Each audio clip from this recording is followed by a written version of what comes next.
Hello and welcome to December's Crime Watch. And there's a good deal of progress to report since last month's programme. Tonight's reconstructions include the bizarre case of a lollipop man who robbed a bank, lollipop in hand. And maybe in time for Christmas you can help police to catch the wicked witches, two women swindling people out of their pension books. The detectives behind me right now are waiting for your call. It's live, remember. These are the officers investigating the cases tonight. All you need do is to watch the reconstructions we've made and see if there's anything or anyone you recognise. And if there is, here's the number, 01811 8055. We'll repeat that number and give you local ones as the programme goes on. On average, about one Crime Watch case in every 6 results in an arrest because of information from Crime Watch viewers. And a similar number end up being solved by ordinary detective work. Paradoxically, though, the more progress in a case, the less we're allowed to report. That is, until there's been a conviction or an acquittal. At the moment, in Surrey, a man is detained awaiting trial, charged with the murders of Alison Day, Anne Locke and Marty Tamboza. We've shown reconstructions of all 3 crimes, and the inquiries were linked together with the help of a pathologist who spotted similarities and phoned in. The man in custody was arrested during a painstaking process of elimination. When he comes to trial, one of the key witnesses may be a Crime Watch viewer who, until she saw the programme, had no idea that she might have been able to help. In Brighton, a man is in custody charged with the murders of the schoolgirls Karen Hadaway and Nicola Fellows. His arrest did not result from our Crime Watch reconstruction. But in Peterborough, a man was arrested the day after last month's programme after 3 viewers called in and named him. They rang from an area of the city where police believe an 8-year-old boy was taken and kept overnight. The man has been charged with the abduction of the boy, who comes from Lincoln, and he'll be committed for trial on the 5th of January. The boy, incidentally, was unharmed. Last month, we reconstructed a series of hold-ups around Darlington and Stockton by a lone man armed with a shotgun. You might remember he was a dab hand at mechanics, and he tuned up stolen cars to perfection to make his getaway. 260 viewers rang in with so much important information that detectives have had to put it all on computer. Several people have been questioned and eliminated, but the police now say that as a result of Crime Watch, they have a new and very active line of inquiry. Last week there was an arrest in South London over the murder of Lorna Hales. Again, Crime Watch did not produce the breakthrough. Police appealed for anyone who'd ever known Lorna to call in, and 72 people have already done so. Please do if you knew her. Eventually, though, detectives charged a man who was already known to them. He appeared in court this morning and has been remanded in custody. And a man has been convicted and sentenced to life imprisonment for a crime we covered back in January. The murder of Bronwyn Nixon, a hotel owner in the Lake District. This man, David Wynne Roberts, was wanted for questioning right from the start because he lived with one of Mrs. Nixon's staff, but he disappeared just before the killing. David Roberts saw his picture on Crime Watch, and that same evening he walked into Chiswick Police Station in West London, accompanied by a solicitor, and claimed he was innocent. But meanwhile, 5 other viewers had called in to say they'd recognised Mr. Roberts travelling between Blackpool and the hotel in Ambleside in the Lake District at about the time of the killing. What's more, because of the speed of the arrest, police were able to recover crucial evidence which would otherwise have disappeared. It was a red cashmere scarf, and at the trial, forensic scientists argued that the fibres were identical to fibres found on Mrs. Nixon's body. The first of this month's reconstructions is of a crime that you may have read about. Indeed, you may have thought that it was solved. It's been in the news quite a bit. It's about 2 girls from the same school in Leicestershire who were both 15, both sexually assaulted and both murdered. But there were 3 years between the killings. The first was a notorious unsolved crime called the Black Pad murder after Black Pad Lane, where the body was found. The victim was Linda Mann, and her mother made a prophetic appeal for public help. If anybody knows anything or saw anything, they must come forward and help, because it can only happen again. On Thursday, the 31st of July this year, it seemed as though it had. Not far from where Linda had been strangled, Dawn Ashworth died in broadly similar circumstances. Suspicion fell upon a 17-year-old youth who lived locally. He was arrested, and in a tape-recorded interview, he made a statement and was charged with Dawn's murder. But with nothing to link that suspect with the earlier crime, police used for the first time in criminal history a complex forensic test known as DNA or genetic fingerprinting. The results were conclusive, but not what detectives had expected. And 4 weeks ago, they called a press conference. Those tests which were carried out did not implicate Mr. Buckland in the death of Linda Mann. The results of the tests indicate that a person, as yet unknown, was involved in the deaths of the two girls. In other words, whoever sexually assaulted Dawn Ashworth was involved in both murders, and unless he's caught quickly, he could endanger someone else. What follows is a reconstruction of Dawn's final afternoon in her home village, Enderby, near Leicester. It's summer holidays, and Dawn is helping out at the village newsagents. You got my wages? Yes, there you are. Thanks so much for showing me. Have a nice holiday, and don't forget to send me a postcard. I won't. Bye. Okay, bye, love. Bye. Ta-da. This week's wages were especially welcome.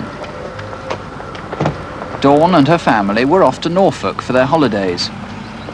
Dawn was a cheerful, bubbly girl, about to start in 5th form at the local grammar school. At 15, she wasn't yet much involved with boyfriends, but had a school friend whom she planned to see that night. She had the opportunity, being in the newsagents, to buy every new magazine that was available, and this really was what her money went on, clothes and her look, and she was changing and blossoming really from day to day. That Thursday, Dawn was going to the next village to see her friend, but her parents were also going out, so Dawn agreed to stay behind and look after her younger brother. Since the friend, Sharon, wasn't on the phone, she set off to tell her she wouldn't be free that night. Bye, Mum. I'll be back by 7.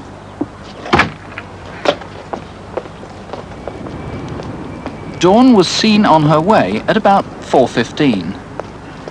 Hi. Tony and Leslie were friends from school. This is £10 Lane, which goes to Narborough. It's paved and lit at this end. But where it meets the M1, it narrows and eventually peters out into a track.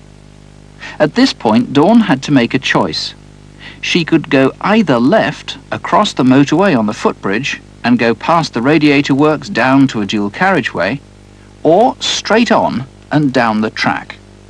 I always used to say to her, now I would hate to think of you coming down here on your own in an evening. And I always used to impress on her, you should always use the footbridge. Always go over the footbridge that way. But as I say, it is a shortcut, and it was a nice day. And it is a well-used route, there's no doubt about it. In late July, the lane would have been heavily overgrown with shoulder-high summer foliage. At the end of £10 Lane is King Edward Avenue and Leicester Road, a busy dual carriageway. It's now about 4:25 p.m.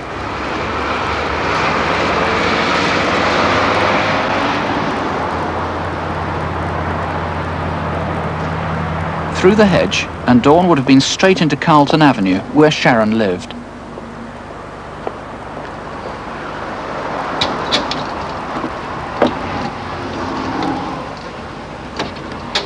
Hi, is Sharon there? Oh, hi, no, she's just gone down to the phone box with Sue. Oh. Perhaps you'd like to try Sue's house. All right. Thanks. Bye. Bye.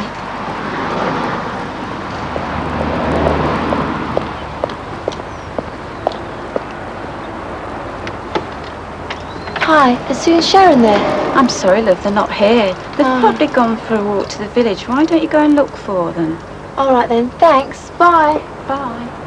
Mrs. Alsop is the last person we know who spoke to Dawn, though from the kitchen in number 8, Mrs. Walker saw her pass by. It seems Dawn decided not to go searching in the village, but to head straight home. A motorist saw someone who looked like Dawn going back across the dual carriageway towards £10 Lane. The time was now 4:40. From here, it's 15 minutes walk to home. It was a lovely July late afternoon, though there was a shower at about this time. Dawn got within 100 yards of where the track becomes an open pathway.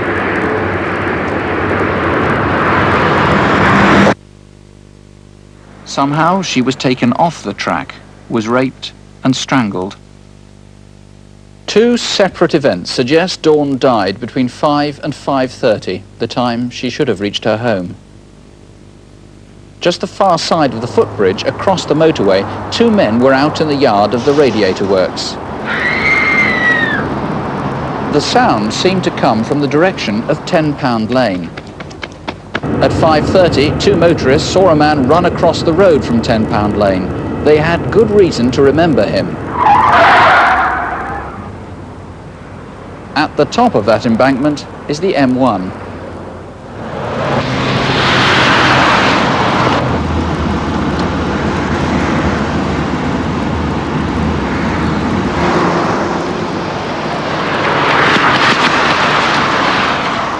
Tony Painter, it's not often you see someone racing across 6 lanes of a motorway, let alone a dual carriageway. Certainly not. That youth's actions were strange to say the least. 6 lanes just short of junction 21 on the M1, which is the turn for Leicester. A pretty distinctive youth, about 20 years of age, late teens at least. He was 5'10", quite athletic to get up that embankment as he did. And has been described by the witnesses. If anybody saw him at all running across the M1 junction 21, you want them to call you? Certainly. Now, there was another guy apparently seen pushing a motorbike on the dual carriageway, not on the B4114. Yes, this is the dual carriageway that the youth had run across to get to the bridge, and he must have come down the other side of the M1, and we believe that the motorcyclist who was pushing his cycle along the pathway prior to that bridge could possibly have seen the youth when he came off the M1. Now, as the name implies, Crimewatch UK is a national programme, but to be blunt about it, it does seem quite likely, doesn't it, if not almost certain, that this killer is a local man. There are certain aspects of both the incidents that would tend to lead to that supposition, yes.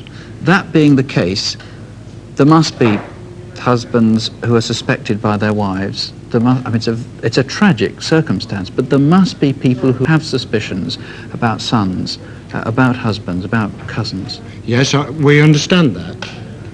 And my appeal tonight is that the decision to let me know that they suspect a relative is an extremely hard one to make. But we've now had 2 murders in 3 years, and there's a distinct possibility that this man may strike again. And I ask any person who is shielding or suspects that a relative is involved to take that into account and to let me know.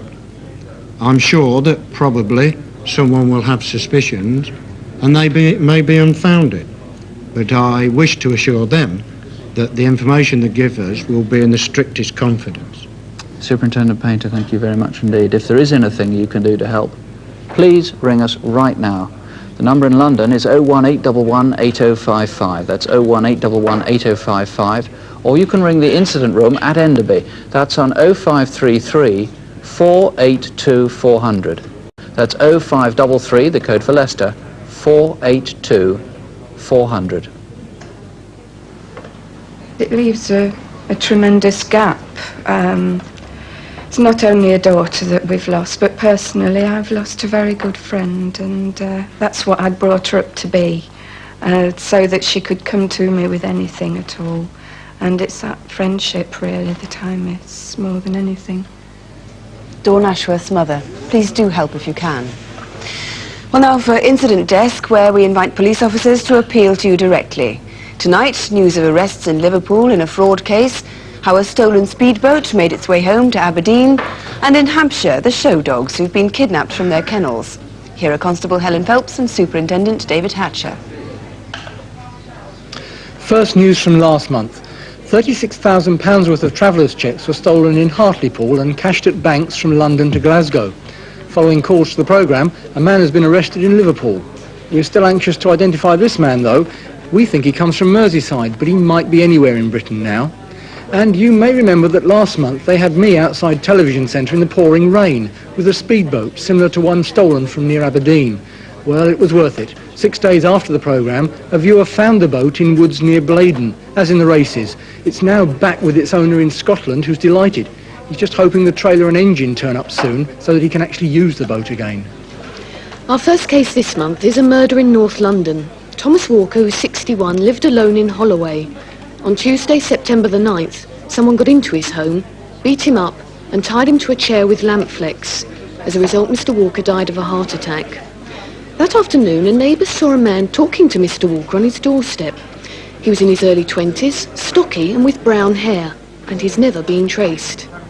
The other clue comes from this lamp. Forensic experts took a photograph of a shoe print from the base of it. We now know that that print is from a size 6.5 high-tech Gold League squash shoe, and it was a fairly new one. Now, High-Tech sell thousands of these a year, but one of their wholesale outlets, South Sun and Whitcomb in North Down Street, is just at the bottom of Caledonian Road, where Mr. Walker lived. Detectives believe that there's just a chance that the killer may have bought his shoes direct from that warehouse, because since August they have sold just 10 pairs direct to the public, and 3 of them were size 6.5. It's a long shot, but if we could trace the 10 people who bought Gold League squash shoes from South Sun and Whitcomb, it could be crucial. Next, a massive series of cheque frauds which have lasted 5 years, covered 7 counties and cost the banks and indirectly their customers £1.5 million. Already 33 people have been charged in connection with some of these offences. Since 1981, more than 800 cheque cards have been stolen, mainly in the southern counties and often at popular beauty spots such as Beachy Head, the South Downs and Windsor Great Park. The thefts have often been in car parks and from cars where there's a handbag or case visible. The cheques were generally cashed in small shops in London. As part of this operation and the inquiry into a number of other serious offences, we'd like to speak to this man. He's Paul Cassidy. This was taken on a recent holiday on the Costa del Sol. He uses a variety of surnames including Wilson, Wigley, Goddard, Lowe and Edwards, and this is him in a London hotel. Paul Cassidy is dangerous. If you see him, don't approach him, and if you know where he is, ring us now. And a miserable crime next. 2 weeks ago, a caravan was stolen from outside this house in Aylesbury. The caravan belonged to Barry and Adele Crane, who are both permanently confined to wheelchairs. Caravanning was the only way they could take a holiday alone.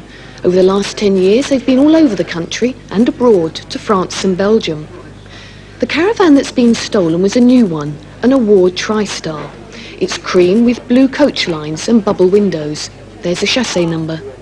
And it had a couple of unusual features, since the Cranes made special alterations.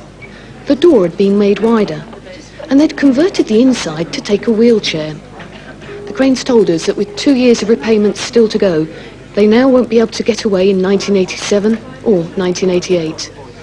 We found that speedboat last month, so give us a call if you have any ideas about the caravan. Finally, an unusual but growing crime. For some years now, there's been evidence that top show dogs are being stolen and shipped abroad. The specialist press has had some reports of a trade in show dogs to countries as far as Singapore and West Africa, and it seems some of them may well have been stolen. The thefts seem to fall into 2 categories. Guard dogs have been a particular target. This top-bred Rottweiler, K. Syrah Dark Harry, was stolen from Hertfordshire, but he was taken 2 months ago now, and the chances of finding him must be slim. But there was a theft of some show dogs, the other main victims, just 2 days ago. These gorgeous Saluki puppies are just 6 weeks old, and on Tuesday, 5 out of a litter of 7 were taken from their kennel. The owners, Mr. and Mrs. Copperthwaite from Hampshire, this is them with the puppy's grandfather, had fed them at 8 p.m, and by 9 they'd been removed. This sweater was dropped outside their house. It has scorch marks on it, and we're sure it was dropped by the thieves. And a final point of appeal. These 2 were left behind. Cheeky little things, aren't they? If you've seen their brothers and sisters, do give us a ring. The number to call if you can help is 018118055. That's 018118055. Our next reconstruction is not the sort of crime that makes front page news, but it's greatly distressed and upset a lot of elderly people across the home counties and in the Midlands and in the West Country. Over the past 3 years now, more than 120 people have been persuaded to part with their pension books on their doorsteps by two very plausible bogus social security officials. The pair arrived in Bristol towards the end of last summer.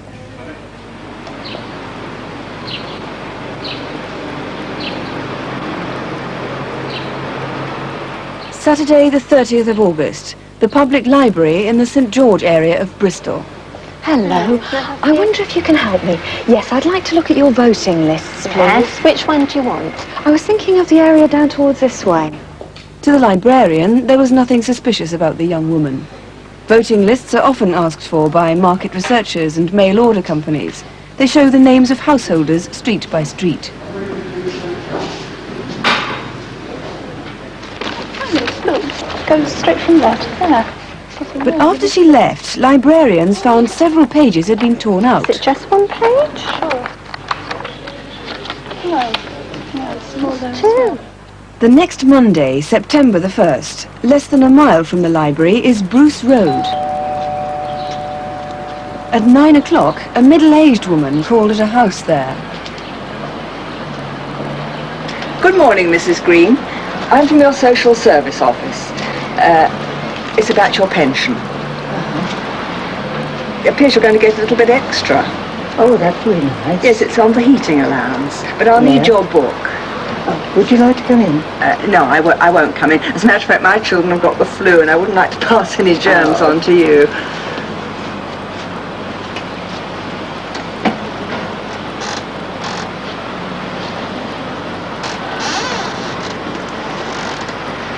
Thanks very much. I'll take this down to the office. You should get it back tomorrow, but anyhow, Wednesday at the latest. All right? Yes. Goodbye. 20 minutes later, a few streets away. Good morning, Mrs. Wilson. I'm from the Social Security. It's about your pension. You're going to get a bit extra. It's on the heating allowance, £1.11. Oh, that's good, then. But I'll need your book. Must you? Oh, yes, I'm afraid so. I think you better come in, then. No, I won't come in, thank you very much. I'm just getting over a touch of bronchitis. I wouldn't want to give you a germ, would I? Vera Popel in Heath Street was another victim, and there were two more that morning. DHSS investigators now believe the Bristol offences were by two women who'd been operating together for over 2 years. They started in London. In 1984, there were 48 identical incidents. Then, in 1985, they moved further afield, 26 more as far as Peterborough and Reading. And this year, another 46 cases from Coventry and the Midlands down to the south coast. And now it seems the same two women are trying another, more shocking method. This is Colchester General Hospital in Essex in August. Good morning, Mrs. Adams. Good morning. I'm your social worker. Oh. Yeah. Now, Dr. Elliot asked me to call in and see you to see if there was anything you wanted. Well, I could do with a clean nightie and perhaps another vest, if you would. Yes. I shall need your keys. Oh, would you mind passing my purse? Okay. Thank you. Do you know where I live? Yes, I know your house. Thank you. Well, I should be able to get these back to you within a day or two. Will that be all right? Oh, yes. Very well, then. Bye-bye. Bye-bye, thank you.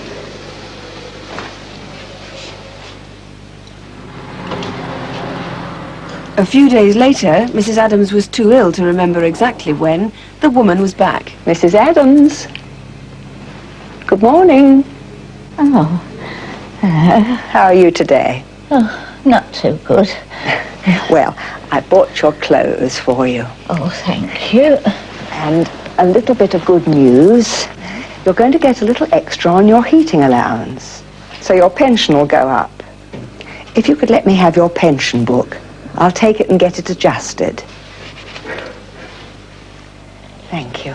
Now, don't lose it. No, I won't. You should get this back in about 3 days' time. Is that all right? Yes. Bye-bye. Bye-bye. Oh, there is one other little thing.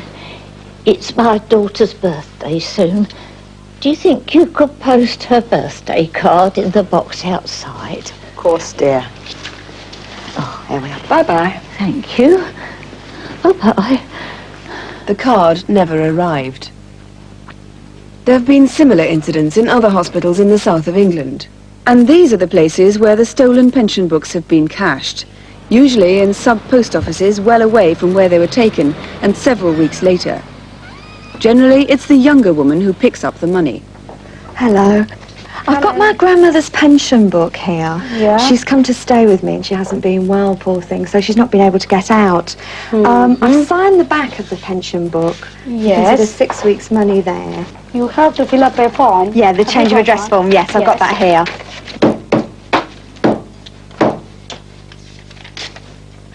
Right. That's 200. All right. 10, 20, 40. 240. Thank you very much. Thank you.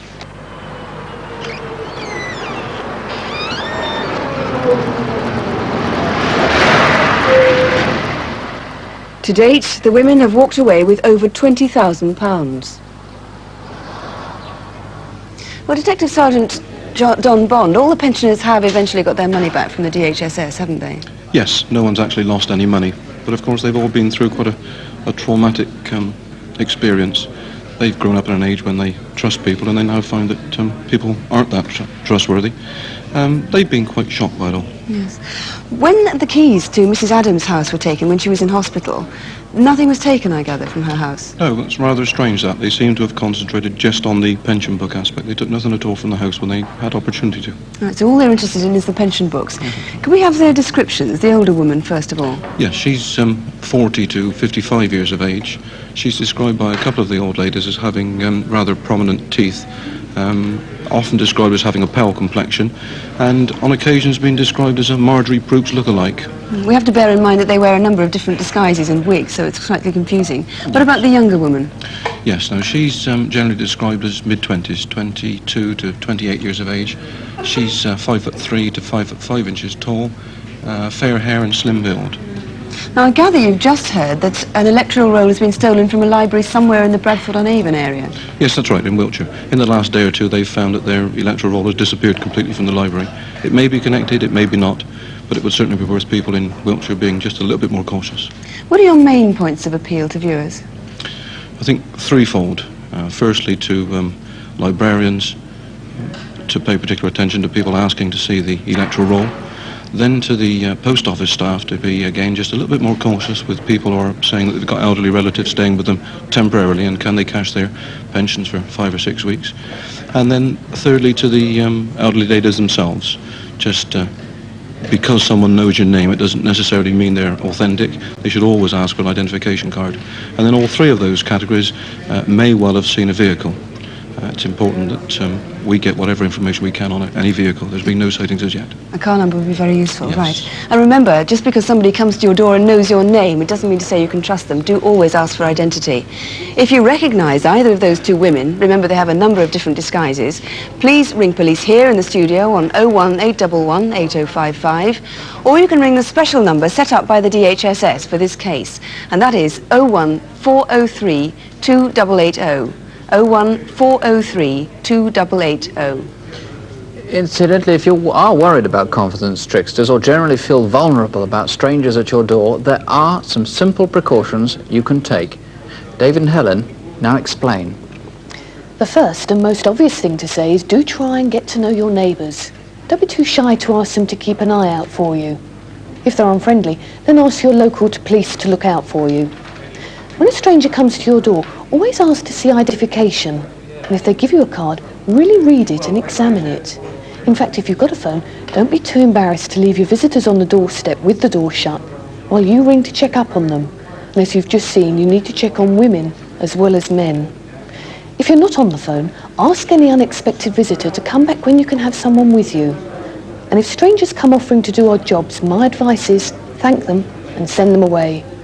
Above all, if you have an elderly or vulnerable relative or neighbour, remember it's partly your responsibility if they become the victim of a crime. Make sure you see them or call them regularly. And if you see or hear anything suspicious, go and check. Call us. Don't ever feel you're wasting our time. There are, of course, lots of practical gadgets which can give you physical protection as well as a feeling of security. In terms of your front door, that means viewers and chains can put your caller on the defensive and make you feel much safer. It's always a good idea to be able to see your caller when the doorbell rings. This traditional spy hole viewer gives you a wide-angle image outside the door. This Cyclops viewer is more sophisticated. You don't have to peer through it to see your caller. Instead, an image appears on this small screen. And here's another type of viewer. It's actually a piece of one-way glass, but from outside, it looks like an ordinary door plate. However, for any of these viewers to be effective, you must have a light outside so that you can see visitors at night. And if you do decide to open the door, it's always a good idea to have a door chain or a door limiter fitted. They both perform the same task and prevent the door being opened more than a few inches. When the door's closed, the door limiter also doubles as a sturdy bolt. Finally, why not establish a special ring or knock that friends or neighbours can use? But always use your viewer, and remember, you don't have to let anyone in if you don't want to. Well, in most parts of the country now, there are schemes to help people who might not be able to afford any of the new locks or equipment they might need. Many of those schemes offer locks at cost price and free fitting. The crime prevention officer at your local police station will tell you everything you need to know, absolutely free. Our final case tonight is a daylight robbery in which the bandits were armed with pistols, a shotgun and a lollipop. But it was no joke. A large gang was involved, perhaps half a dozen men, and the getaway through city streets was almost as violent as the robbery itself. Detectives on the case, some of whom are here tonight, hope that other villains will help identify the gang. The robbery was on a Tuesday, exactly 1 calendar month ago, Tuesday the 18th of November. But our reconstruction begins 1 month before that. It's in the Hyde area of Manchester.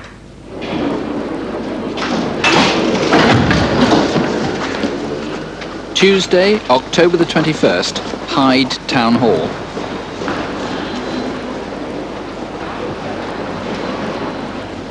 The public corridor there overlooks the Royal Bank of Scotland in Corporation Street. A witness vividly remembers 2 men loitering there. It's about 10:45 in the morning.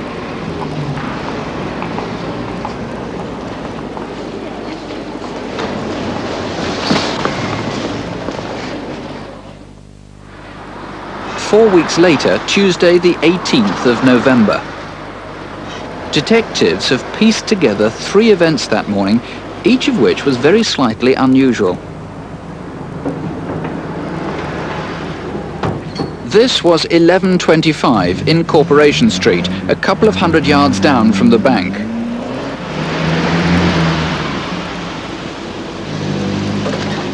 This was a few minutes later in Water Street, where there's another entrance to the town hall.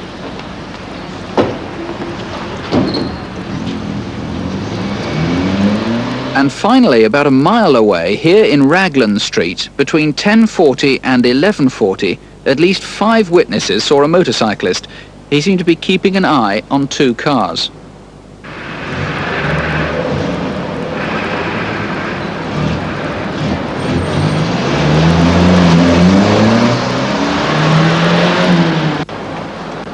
It's 11:30.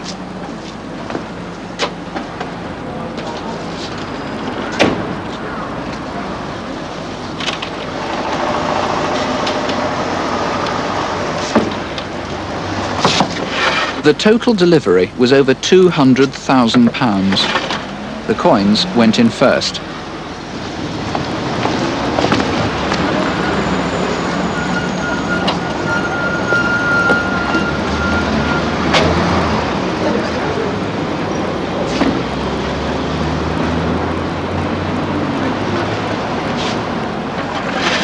The boxes of notes contained £25,000 each.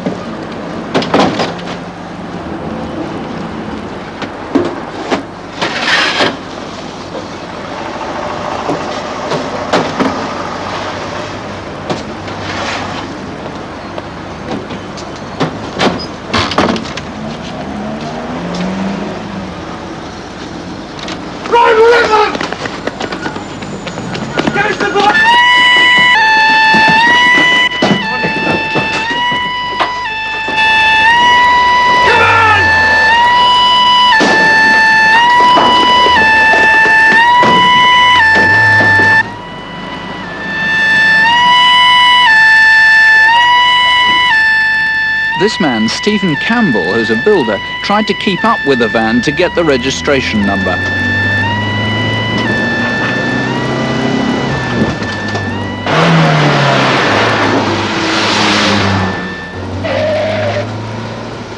What seemed to be a gun brandished at him slowed Mr. Campbell down, and another lorry found itself unwittingly involved. But the gang was prepared to prevent anyone following them.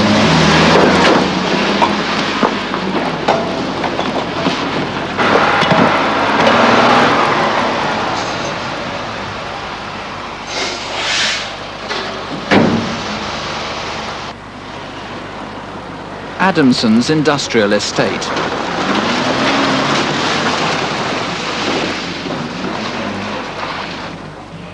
At the back of the yard there's a bridge over the canal and a way out to Raglan Street, but it's only wide enough for one vehicle.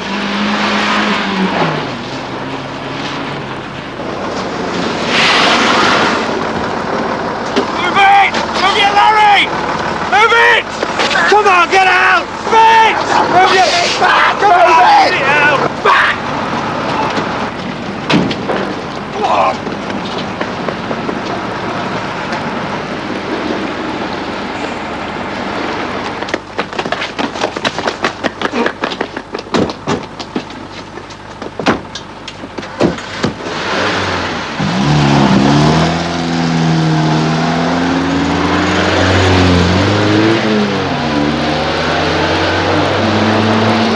Is Hyde in Manchester. Tuesday the 18th of November, 11:30 in the morning. The Royal Bank of Scotland is on the corner of Corporation Street and Market Street. The getaway was down Corporation Street towards Great Norbury Street, away from the town centre, left into Great Norbury Street, right into Croft Street, through Adamson's yard. That's where they abandoned the van in the industrial estate, ran onto Raglan Street, picked up the getaway cars and made off there.